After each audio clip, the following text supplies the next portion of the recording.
उनको लगता था कि हम मुंबई जीत नहीं पाएंगे।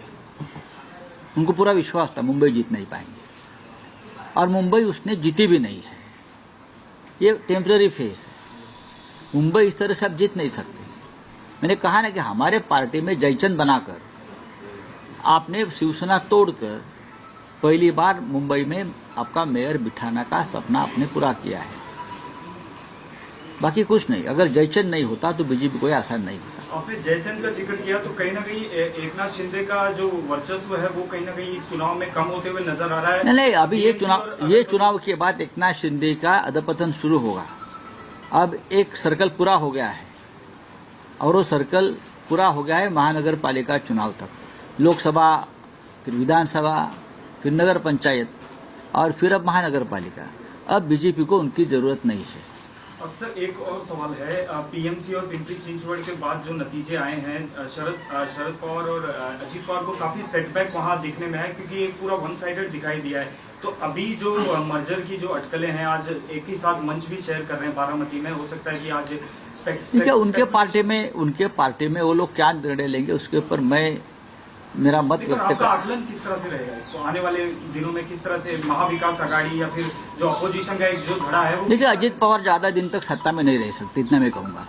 जिस तरह का माहौल पुणे और पिंपरी चिंचवड में सरकार के खिलाफ बनाया था, देवेंद्र जी के खिलाफ बनाया था, तो भारतीय जनता पार्टी के मन में अजीत पवार के लिए खटास है, एक गुस्सा है। ज्यादा दिन तक अजीत पवार मुझे नहीं लगता है कि सत्ता में बैठेंगे।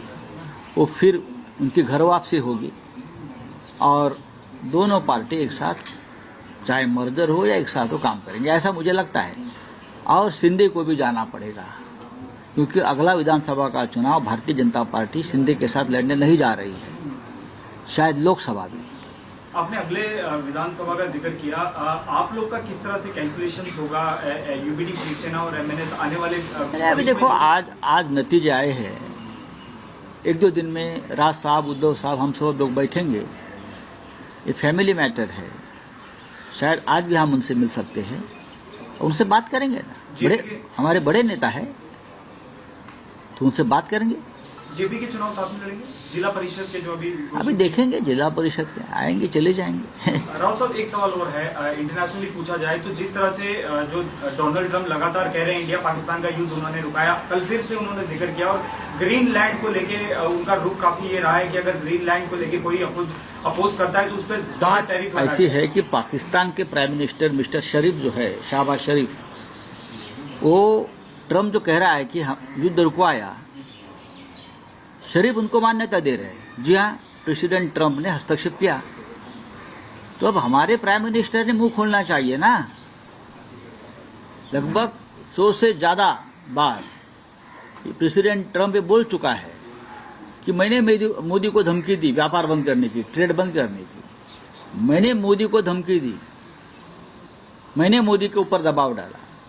अगर दबाव नहीं डाला है तो ये हमारे प्राइम मिनिस्टर का कर्तव्य है कि देश के सामने आकर बताइए कि मैंने प्रेसिडेंट ट्रंप का दबाव नहीं माना है, मैंने अपने आप युद्ध को रुकवाया है। हम तो लाहौर तक जाने वाले थे, लेकिन अचानक मुझे लगा कि लाहौर तक नहीं जाना चाहिए। उसमें प्रेसिडेंट ट्रंप का कोई हस्तक्षेप नहीं है।